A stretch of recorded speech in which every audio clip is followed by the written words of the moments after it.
목요일 말씀 가지고요. 포기하지 않으시는 하나님이라고 했는데 제가 원래 제목을 하나님은 사람이 아니시기에 결코 포기하지 않으신다 라는 제목으로 제가 말씀을 좀 준비했는데 오늘 본문은 좀 흥미롭게 시작합니다.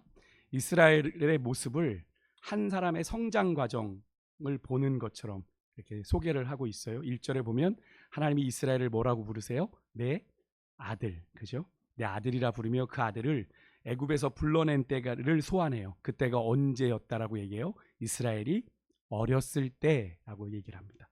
이스라엘이 어렸을 때 하나님께서 그들을 불러냈을 때, 여기서 어렸을 때라는 건 아직 성년이라고 하기엔 애매한 미성년의 시절을 말하는데요. 하나님이 옛적 이스라엘을 430년 노예 생활에서 건지셔서 자녀를 입양하듯 불러내신 그 출애굽 사건에 대한 회상을 떠올리시며 하는 이야기죠. 그렇게 하나님은 부모의 아버지의 애틋한 사랑으로 이스라엘을 양육하셨습니다. 그죠? 광야에서 그들을 데리고 나와 무려 몇 년 동안 40년의 긴 시간 동안 그들을 양육했지만 이스라엘은 끊임없이 하나님을 향해 어떻게 했어요? 반항하고 반역하고 불순종했던 시간 참 길었습니다. 이스라엘이 반항적인 그 청소년기를 어디서 보냈냐면 바로 광야죠. 광야에서 보냈습니다. 하지만 그 청소년 시기에도 아버지 되신 하나님은 이스라엘을 한결같이 돌보셨어요.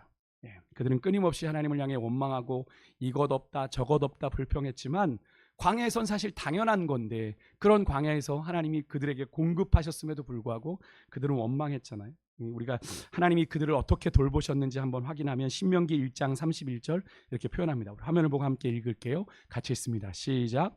광야에서도 너희가 당하였거니와 사람이 자기의 아들을 안는 것 같이 너희의 하나님 여호와께서 너희가 걸어온 길에서 너희를 안으사 이곳까지 이르게 하셨느니라. 이곳은 바로 약속의 땅 목전까지, 그죠? 신명기의 말씀이 바로 약속의 땅을 목전에 둔 모압 평야에서 선포된 모세의 설교잖아요. 그러니까 여기까지 하나님이 40년이 다 되도록 하나님이 사람이 자기 아들을 안는 것 같이 이스라엘을 안아 여기까지 인도하셨다라고 얘기를 합니다. 그렇습니다. 하나님 아버지께서는요 끊임없이 반항하는 자녀된 이스라엘을 사람이 자기 아들을 안는 것 같이 그들을 안으사 약속의 땅까지 이르게 하셨다라고 얘기합니다. 하지만 출애굽 이후에 반역과 불평의 40년 세월은 민수기에 고스란히 기록돼 있죠. 그 결과로 안타깝게도 이스라엘은 약속의 땅을 다 들어가지 못합니다. 출애굽 1세대들은 다 여호수아와 갈렙을 제외한 1세대들은 다 광야에서 죽고 출애굽 2세대만이 이제 아브라함에게 약속하셨던 그 가나안 땅, 약속의 땅에 들어가게 되는데요. 하지만 이제 그들은 또 거기 들어가니까 또 달라졌어요. 방황하던 그 40년 여정을 마치고 이제 정착하니 그 땅에서 만나는 문화가 새로운 거예요. 그 땅의 가나안 땅엔 이미 철기 시대가 시작돼서 문명화된 도시 문화, 또 풍요로운 그런 것들이 막 있었습니다. 그런 이방 종교들. 그래서 계속 하나님께서 그 땅의 7 족속들, 그죠? 아모리 족속, 뭐 히위 족속, 여부스 족속 이런 족속들을 너희가 다 몰아내야 된다. 그죠? 왜? 그들에게 물들 걸 아시니까. 이스라엘의 연약함을 아시니까 너 조심해야 돼, 조심해야 돼 얘기하는데도 우리 청소년들 늘 하지마, 하지마 하면 어떻게 해요? 더 하잖아요. 가지마, 가지마 하면 더 가잖아요. 그죠? 그런 것처럼 이스라엘이 그렇게 했어요. 부모 되신 하나님을 오히려 멀리 했어요. 그래서 하나님이 예언자들을 보냅니다. 그래서 야 너희들 배신했어 그러면 안 돼 돌아와 고발하게 하시는데 예언자들이 하나님께 돌아와라 라고 이스라엘을 부르면 부를수록 이스라엘은 어떻게 했어요? 정말 방황하는 청소년처럼 오늘 본문 2절에 보니까 그들은 점점 더 하나님을 멀리했다라고 이야기를 합니다. 오히려 피해야 되는 그들이 가까이 해야 되는 하나님을 멀리하고 피해야 되는 우상 바알에게 제사하고 아로새긴 우상 아주 정교하게 수놓은 우상에게는 분향하는 일을 했다는 거죠. 그런 자녀된 이스라엘 바라보는 하나님 아버지의 마음이 여러분 얼마나 아프셨을까요? 3절에서 하나님은 이스라엘의 어린 시절을 회상하며 이렇게 덧붙이세요. 내가 그들의 걸음을 가르치고 내 팔로 그들을 안았지만 그들은 어떻게 내가 그들을 치유했는지 알지 못한다. 하나님이 그들을 가르치고 안으시면서 그들을 고치셨어요. 우리가 마라의 사건 아시잖아요. 마라에서 이스라엘이 어떤 하나님을 경험하죠? 치료하시는 하나님, 그죠? 물을 바꾸시는 그 하나님이 여호와 라파의 하나님 되심을 경험하게 되는 것처럼 그렇게 고쳤는데 이스라엘이 그거를 알지 못한다라고 탄식, 안타까워하시는 거예요. 실제로 아시는 것처럼 아무것도 무엇 하나 장담할 수 없는 그 광야에서 하나님은 자녀된 이스라엘을 날마다 먹이셨어요. 뭐로? 만나로. 그죠? 하늘의 양식으로. 예, 그죠? 그것도 자기들이 한 거 아니에요. 하나님이 내려주신 겁니다. 갈 길 모르는 이스라엘 백성들 어떻게 인도하셨습니까? 구름 기둥, 불 기둥으로 그들의 걸음을 안내해 주셨고, 예, 그 구름 기둥, 불 기둥은 뭐를 의미했습니까? 하나님 아버지의 사랑을 의미하는 거죠. 그죠? 그들과 함께하고 계신, 예, 그런 하나님의 신실한 사랑을 그 구름 기둥, 불 기둥을 통해 이스라엘이 보고 배우게 했습니다. 그래서 수많은 위기, 수많은 위험에서 그들을 구원하셨어요. 예, 그래서 40년 그 60만이나 되는 장정만 60만이 되는 그 이스라엘이 광야에서 생존한다는 건 사실 불가능한 얘기거든요. 근데 그게 가능해진 이유가 뭡니까? 하나님이 그들을 먹이시고 입히시고 지키시고 돌보셨기 때문이죠. 근데 이스라엘이 그것을 알아요, 몰라요? 모른다는 거야.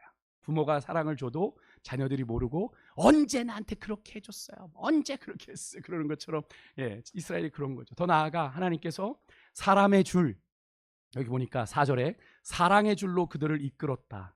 이 말씀을 이렇게 묵상하면서 저는 탯줄이 떠올랐는데, 왜냐하면 이 사람의 줄이란 이 표현이 이 여성의 해산의 고통을 뜻하는 말이거든요. 하나님의 모성애적인 사랑, 이거 이렇게 얘기하면 이제 하나님의 교회 같은 경우는 거봐, 하나님 어머니가 있잖아 이렇게 얘기할 수 있는, 왜냐하면 그 안상홍 증인의 하나님의 교회는 하나님 아버지도 이야기하고 하나님 어머니도 있다라고 얘기하거든요. 그러니까 이 말씀이 이제 여기 봐라 이거 여기 하나님 어머니의 증거가 있지 않니 이렇게 얘기할 수 있는 구절이기도 한데, 아닙니다, 여러분. 하나님은 그런 분 아니시죠. 하나님은 뭐 아버지만 되신다는 게 아니라 하나님 안에는, 그죠, 아버지의 그런 어머니로서의 그런 모습이 다 있지 않습니까? 하나님의 모성애적인 사랑이 여기서 나오는 거예요. 인간의 고통 중 가장 큰 고통이라고 하는 그 해산의 고통을 가지고 이스라엘을 이끄셨어요. 그죠? 얼마나 아프면서도 고통스러우면서도 그 해산의 기쁨을, 그들이 약속의 땅에 들어가는 그날을 바라보며 하나님은 참고 인내하며 그들을 이끄셨다는 거죠. 예, 그렇게까지 그 아픔을 감내하며 이스라엘을 광야에서 친히 인도하셨고 그들의 멍에를 벗기는 자같이 되어 그들 앞에 먹을 것을 두셨다. 이게 무슨 표현이냐면 세번역 성경은 이렇게 번역해요. 이 구절. 어머니가 가슴을 헤쳐 아이에게 젖을 물리는, 아이가 울면 예전에는 어머님들이 뭐 터미널에 이런 데서도 그냥 이렇게 젖을 물렸잖아요. 그런 표현입니다. 그러니까 하나님이 자상한 어머니로, 예, 이스라엘이 필요에 따라 그렇게 응답하셨던 하나님의 사랑을 표현한 거예요. 제가 이 말씀을 묵상하면서 이 말씀이 떠올랐어요. 신약에 예수님 이런 말씀하셨죠. 우리 마태복음 7장 11절에 한번 같이 한번 좀 읽어볼까요? 같이 읽습니다. 시작. 너희가 악한 자라도 좋은 것으로 자식에게 줄 알거든 하물며 하늘에 계신 너희 아버지께서 구하는 자에게 좋은 것으로 주시지 않겠느냐. 아멘. 부모된 하나님께서 자녀된 이스라엘을 참 애지중지, 그죠? 키우셨다라는 걸 우리가 오늘 이 구절 속에서 발견하게 됩니다. 구구절절 하나님의 그 부모된, 아버지된, 또는 어머니된 사랑이 묻어나요. 근데 안타까운 건 이런 어린 아들 이스라엘을 품었던 기쁨도 잠시, 예, 이런 이제 이스라엘에 대해서 하나님이 한숨 짓고 탄식하는 일만 늘어가고 있는 현실을 지금 마주하고 있는 거죠. 호세아의 배경이 그러지 않습니까? 불러요. 부를수록 더 멀리 도망가고 떠나가는 그 아들을 바라보며 아버지 하나님은 여전히 참고 기다리신다라는 사실인데요. 여러분, 하나님의 이 기다리시는 모습이 어떤 장면을 떠올리게 합니까? 저는 이 호세아 11장을 묵상하면서 누가복음 11장 떠올랐습니다. 잃은 양의 비유, 잃은 드라크마의 비유, 또 잃은 아들의 비유가 이렇게 담겨 있는 누가복음 15장, 거기 보면 잃은 아들의 비유, 우리가 탕자의 비유라고 이야기하는, 자신의 유산을 가지고 떠난 둘째 아들을 기다리는, 오매불망 그 아들을 기다리는 아버지의 모습이 이렇게 오버랩이 되더라고요. 네. 여러분이 하나님 아버지께서 여러분 오늘 이 시대를 과거 이스라엘이 그랬던 것처럼 하나님과 세상 사이에서 갈팡질팡하고 우왕좌왕하며 하나님이 부르면 부를수록 더 멀리 도망가는 우리를 향해서도 하나님의 이 마음은 동일한 마음인 줄 믿습니다. 그래서 우리가 여기 있는 거잖아요. 그죠? 여러분, 그런 주님의 우리를 기다리시는 마음을 느끼며 살고 계십니까?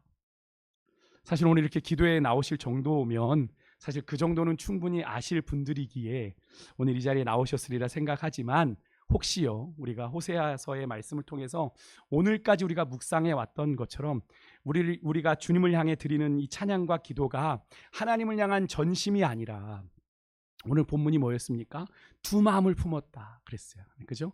두 마음을 품은 모습은 아닌지, 뭐예요? 두 마음. 하나님도 좋고 세상도 좋은. 겉으로는 교회 다녀요. 근데 속은 세상을 사랑함이 가득한 그런 모습을 호세아서는 오늘 아침에 본문 말씀을 통해서 이스라엘을 지적했거든요. 겉으로는 번제도 드려요. 제사도 드려요. 절기도 지켜요. 그런데 마음은 다 바알에게 빼앗겨 있는 그런 마음을 가지고 호세아가 뭐라고 했는지 너희가 두 마음을 품었어. 하나님이 너희들 벌하실 거야 라고 오늘 아침 말씀이지 않았습니까? 여러분 우리의 모습이 혹시라도 그러하지 않은지 우리의 마음을 오늘 이 밤에 좀 들여다봤으면 좋겠어요. 하나님은 오매불망 우리만 바라보고 계신데 우리는 자꾸 딴 데를 보는 것. 오늘 금요일 묵상 본문 여러분 그것을 기억하며 우리의 마음이 그러하지 않은지 좀 돌아보기를 원하는데요. 다시 본문으로 와서 하나님의 그런 지극한 사랑, 정말 애지중지하는 그 사랑에도 불구하고 이스라엘이 돌아오지 않으니까 하나님이 심판을 선언하세요. 하나님이 예언자들을 통해 돌아오라 돌아오라 부르셨는데 더 멀리 떠나버린 이스라엘을, 그래서 그들은 다시 출애굽 이전의 상태로 돌아갈 수밖에 없게 돼요. 약속의 땅에 들어왔는데 다시 출애굽 이전의 상태로 돌아갈 수밖에 없는데, 다른 게 있다면 그들이 섬겨야 하는 대상이 과거에는 애굽이었다면 이제는 누가 됩니까? 아수르가 됩니다. 아수르. 그렇게 선포된 하나님의 심판이 이제 전쟁을 통해 실현되게 되는데 6절에 이런 표현이 나옵니다. 칼이 성읍을 치고 빗장을 부순다. 이스라엘이 어떻게든 살아남아 보려고 애굽에도 빌붙어 보고 뭐 이런 계책이나 방어를 세우지만 다 의미 없는 짓. 당연한 것 아니겠습니까? 여러분 하나님이 작정하시면 막을 자가 있습니까? 없습니까? 여러분 없습니다. 그죠? 그러니까 하나님이 마음 작정 하시기 전에, 결정 내리시기 전에 돌이키는 게 은혜입니다. 하나님이 마음 먹으시면 무엇으로도 막을 수가 없어요. 인간의 꼼수요? 인간의 계책이요? 내 방책이요? 어리석은 거예요. 인간의 지혜로움이 하나님의 어리석음보다 못하다고 성경은 얘기하거든요. 여러분 하나님을 너무나도 만만하게 여기시면 안 됩니다. 하나님이 우리의 눈높이에 맞춰주니까, 하나님이 호의를, 은혜를 자꾸 베푸시니까 우리는 그것을 뭐라고 느낍니까? 세상에서 말하는 것처럼 내 당연한 권리처럼 느끼는 거예요. 그러니까 잘못된 거죠. 그런데도 7절에 보십시오. 이스라엘은 그런데도 끝끝내, 이런 표현이합니다. 끝끝내 하나님을 찾지 않아요. 끝끝내.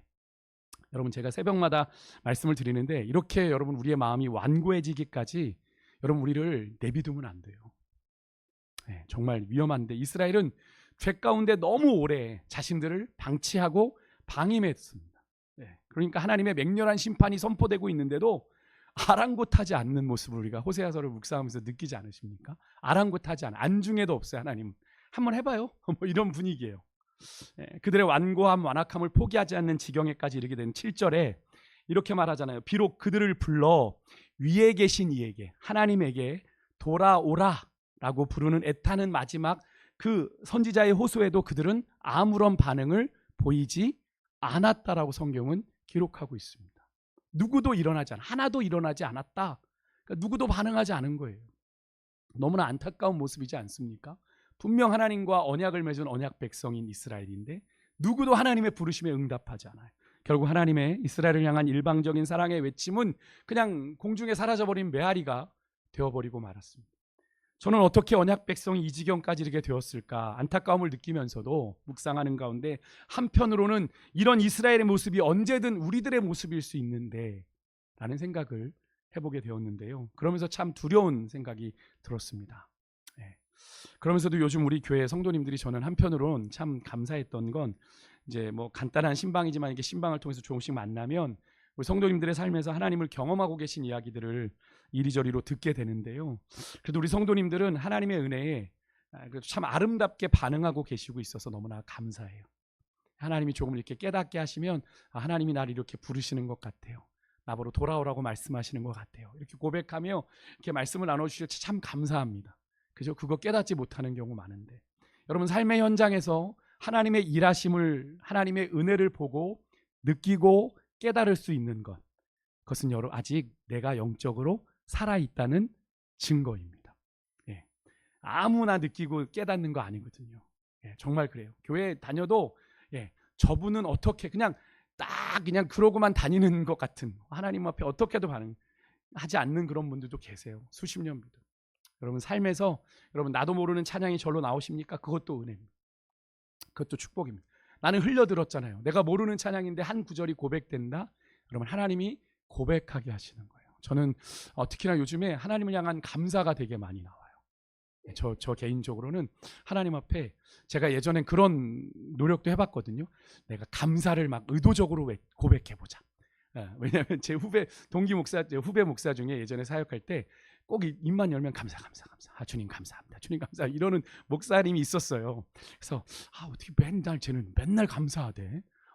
그랬는데 제가 그러고 싶어서 따라했는데 그게 생각만큼 안 되더라고요. 근데 요즘엔 하나님이 정말 입만 열면 감사를 고백하게 하세요. 저는 하나님이 감사를 고백하게 하시는 이유가 전 분명히 있다고 믿는데요. 제가 노력하지 않아도 하나님이 순간순간 내가 하나님 앞에 감사하게 하시는 걸 경험하게 되는데요. 여러분, 오늘 이스라엘은 그런 모든 감각이 마비되어 버린 듯 하나님의 은혜에 대한 무감각으로 정말 갈 때까지 가버린 상태. 그래서 하나님이 그들에게 징계의 회초리를 드시는 건데요. 우리가 자주 하는 오해, 여러분 다시 한번 말씀드리지만 징계하시는 하나님은 우리가 사랑의 하나님이 아니라고 생각하는 경우 있어요. 오해합니다. 그죠? 그렇지 않습니다, 여러분. 그죠? 하나님이 징계하셔도 늘 말씀드리지만 하나님의 징계는 사랑의 또 다른 표현이다 라고 제가 늘 말씀드렸어요. 이 사실을 절대로 잊으시면 안 됩니다. 그래서 여러분, 우리가 하나님을 믿는데 고난을 겪어요. 뭔가를 상실하고 잃어버리는 그런 아픔을 겪어요. 여러분, 그것은 고난을 당하고 상실의 아픔을 겪는 건 하나님이 하나님 아버지께로 돌아오라는 주님의 음성이에요. 또 그렇게 주님이 부르실 때는 내 고집, 내 반항 버리고 돌아가는 것이 여러분 회복의 길이고 사는 길이라는 걸 여러분 꼭 기억하셔야 됩니다. 그러니까 인생의 어려움을 만나면 하나님 왜 나를 이렇게 어렵게 하셨어요? 그렇게 하지 않으면 하나님 안 찾으니까 하나님이 그 시간을 주신 거거든요. 그럼 그때 돌아가야 할 때구나. 근데 그런데도 하나님 사랑의 하나님이라면서 나를 두고 보지 못하세요? 라고 얘기하는 그런 사람들도 있어요. 여러분, 잘못된 신앙이에요. 사랑의 하나님이 어디까지 여러분을 그냥 두고 보시기를 원하십니까? 그죠? 늘 말씀드리지만 여러분, 자녀가 차도로 뛰어들고 있는데 나는 우리 자녀를 아프게 하고 싶지 않아 내비두는 부모 있습니까? 그 자녀를 어떻게든 머리끄댕이라도 잡아서 아이가 차도로 뛰어들지 못하도록 붙잡는 게 부모의 사랑이죠. 그렇지 않습니까? 여러분, 그것을 꼭 기억하셔야 돼요. 그래서 8절에 하나님이 당신의 간절한 외침에도 반응하지 않는 이스라엘을 향해 이 정도면 여러분 마음 같으면 어떠세요? 포기할 만하지 않습니까? 에이 냅둬라 이놈의 자식아. 네가 나가 죄송해요. 부모님들 가끔 하시는데 네가 나가 죽든 말든 난 상관 안 해. 라고 할 만한 상황인데 하나님이 이렇게 조금은 좀 뜬금없어 보여요. 하나님이 에브라임, 이스라엘을 향해 이렇게 말씀하십니다. 8절 같이 읽을게요. 같이 읽습니다. 시작. 에브라임이여 내가 어찌 너를 놓겠느냐? 이스라엘이여 내가 어찌 너를 버리겠느냐? 내가 어찌 너를 아드마같이 놓겠느냐? 어찌 너를 스보임같이 두겠느냐? 내 마음이 내 속에서 돌이키어 나의 긍휼이 온전히 불붙듯 하도다. 아멘. 언뜻 보면 이런 하나님의 모습이 좀 변덕스럽다. 하나님, 그죠? 그잖아요. 막 화냈다가 하나님 조울증 있으신가? 막 화냈다가 갑자기 용서할게 막 이러는 모습이 하나님이 변덕스러운 것 같이 보이지만 여러분, 그렇지 않아요. 여러분, 하나님의 당신의 자녀들을 향한 하나님의 사랑 때문에 그래요. 그 사랑이 그것을 포기하지 못하게 합니다. 물론 여러분, 구약의 신명기법에 부모에게 반항한 자는 어떻게 해야 됩니까? 돌로 쳐 죽여도 됩니다. 그죠? 고대 사회에서 부모의 명예를 실추시킨 자녀에 대한 엄벌은요, 사회적으로 다 용인이 됐어요. 그 정도로 부모의 권위가 중요했단 말입니다. 근데 여러분, 실제 부모의 마음이 그럽니까? 부모가 내 자식이 내 안에 그렇게 했다고 돌로 쳐 죽이라고 내 자식을 내모는 부모 있습니까? 아니잖아요. 그죠? 부모이기에 그러지 못하잖아요. 그냥 육신의 부모 마음이 그러하지 않듯이 하나님도 그러실 수가 없는 거예요. 그냥 이 이스라엘을 그냥 책 가운데 버리고 포기하실 수가 없는 겁니다. 그래서 하나님의 자녀된 이스라엘을 향한 애절한 마음을 이렇게 질문 형식으로 막 내가 어찌 너를 놓겠느냐? 어찌 너를 버리겠느냐? 너를 어찌 그냥 그렇게 내버려 두겠느냐? 그냥 두겠느냐라고 계속 질문하시는 거예요. 특히 여기 아드마, 스보임 나오는데요. 차라리 좀 소돔과 고모라라고 얘기해 주시지. 이 지역이 어디냐면 소돔과 고모라 인근 지역이에요. 그래서 소돔과 고모라가 멸망당할 때 같이 멸망을 당한 도시예요. 그러니까 하나님이 너희들을 그렇게 멸망이 많게 뭐겠어요? 하나님께서 아드마처럼 스보임처럼 너희를 두겠느냐 버리겠느냐 하신 건 뭐예요? 내가 너희들 그렇게 멸망당하게 내버려 두겠느냐라는 그런 얘기죠. 여러분, 사실 이 하나님의 심판 선언 안에는 이미 사랑과 긍휼이 내포되어 있습니다. 돌아오라는 이야기죠. 마지막까지도, 그죠? 제가 앞에서도 말씀드렸지만 하나님의 심판과 징계는 하나님의 사랑의 또 다른 표현이에요. 그러지 않으면 부모를 돌아보지 않으니까, 듣지 않으니까 야 이놈의 새끼야 좀 들어! 라고 한마디 하시는 거죠. 그래서 하나님은 이어지는 구절에서 내가 나의 맹렬한 진노를 나타내지 않겠고 다시는 에브라임을 멸하지 않겠다라고 말씀을 하시는데, 그러면서 결정적인 말씀을 하세요. 이게 하나님과 우리의 생각의 차이인데요, 내가 하나님이요 사람이 아니기에, 그렇게 말씀하십니다. 사람의 기준으로는 지금 이스라엘은 포기해야 되는 상태입니다. 그냥 포기하고 그냥 말아야 되는 상황인데, 하나님이 이렇게 그들을 향한 이 당연한 심판을 되돌리신다는 건 뭘 의미해요? 하나님이 A면 B, 그죠? 이렇게 죄지면 벌해야 돼라고 하는 그 기계적인 공식에 갇혀 계신 분이 아니다라는 거예요. 아니라는 거예요. 그래서 이것이 여러분 인간과 하나님이 다른 하나님의 본질입니다. 하나님이 사랑이시다라고 고백하는 이유가 바로 여기 있습니다. 우리가 어떻게 하나님은 그런데도 사랑하실 수 있을까? 그렇게 질문하지만 여러분, 늘 말씀드리지만 그 하나님의 사랑이 있기에 여러분과 저도 있는 거예요. 우리가 이스라엘을 봤을 때 나보다 되게 심한 것 같죠? 우리와는 많이 차이가 나는 것 같죠? 많이 다를까요? 제가 이 호세아서를 묵상하면서 그런 생각이 들더라고요. 나도 이들과 그렇게 다르지 않은데 하나님이 이 마음으로 나를 기다리셨구나. 하나님이 이 마음으로 나를 용서하셨구나, 나를 품으셨구나 라는 생각들을 하게 되는데요, 여러분, 우리도 이들과 별반 다르지 않아요. 하루에도 수없이, 여러분 오매불망 나 하루 종일 주님만 바라보고 살았어요 하시는 분 손 한번 들어보세요. 두 마음 안 품고 내가 주님만 바라봤습니다 하시는 분 아무도 없잖아요. 저도 손 들었잖아요. 그죠? 없어요. 여러분, 그러니까 우리 인간이 하나님의 사랑을 다 이해할 수 있어요? 없어요? 없습니다. 하나님의 사랑을 우리가 함부로 속단하면 안 돼요. 하나님 어떻게 저런 자들을 사랑할 수 있습니까? 하나님이 사랑하시면 할 수 있는 거예요. 하나님 어떻게 저렇게 십자가형을 당하는 저 강도가 용서받을 수 있습니까? 하나님이 용서하시려고 하면 하실 수 있는 거예요. 어떻게 저 사울 같은 자를 사도 바울 같은 존재로 삼을 수 있습니까? 하나님이 하시고자 하면 하실 수 있는 거예요. 여러분, 우리가 하나님의 사랑을 다 이해할 수 없습니다. 여러분, 우리가 인간의 이해로 감히 헤아릴 수 없고 이해할 수 없는 하나님의 그 사랑이 오늘 여러분과 저를 여기까지 있게 한 걸 여러분 믿으십니까? 여러분, 사실 우리가 솔직히 말하면 지금 이 자리에 우리가 기도하는 자리에 있을 수 있는 그런 당연한 존재 아니잖아요. 하나님의 은혜 아니면 설명할 방법이 없는 것이 우리가 지금 이 기도에 나와 있는 건 아니겠습니까? 여러분, 내가 내 인생을 버티고 살아서 내가 여기까지 온 게 아니고요, 여러분, 내 인생을 인도하시는 하나님의 다함 없는 긍휼과 사랑이 나를 여전히 포기하지 않았기에 우리가 여기에 있는 거예요. 여러분, 하나님의 은혜가 우리를 여기까지 이끄신 줄 믿습니다. 바라기는 오늘 이 밤 우리 가운데 우리가 묵상한 말씀처럼 하나님의 긍휼과 사랑이 이러함에도 여전히 여러분 안에 두 마음이 품어 정함이 없는 분들 계십니까? 여러분, 야고보서에서 그렇게 정함이 없는 자라고 얘기했어요. 두 마음을 품은 자를. 근데 그 정함이 없는 자를 정하게 하는 분이 누구세요? 시편 51편 10절에 보니까 우리 안에 정한 마음을 창조하시는 분이 누구예요? 하나님 아버지. 그 하나님 앞에, 하나님 오늘 이 시간 우리의 마음이 주님께로만 온전히 향하여지는 정한 마음이기를 소망합니다. 내 안에 정한 마음을 창조해 주십시오. 간구하며 나아가는 밤이 되길 소망하고요, 주님의 사랑에 온전히 보답할 수 없는 연약한 존재이지만 오늘 이 밤 나를 여전히 포기하지 않으시는 그 주님의 사랑에 나를 강권하시고 충만케 하셔서 여러분, 그 사랑을 내 삶을 통해 우리 가정에 또 내 일터에 나를 만나는 모든 사람들에게 넉넉히 흘려보내는 그런 하나님의 사람 여러분 되게 해달라고 오늘 이 밤에 그렇게 간구하며 나아가는 오늘 이 밤이 될 수 있길 간절히 소망합니다. 내가 받은 사랑 여러분 나만 누리라고 주신 것 아닙니다. 흘려보내야 됩니다. 그래서 우리를 이방인의 빛으로, 세상의 빛으로 우리를 부르셨다는 건 바로 그겁니다.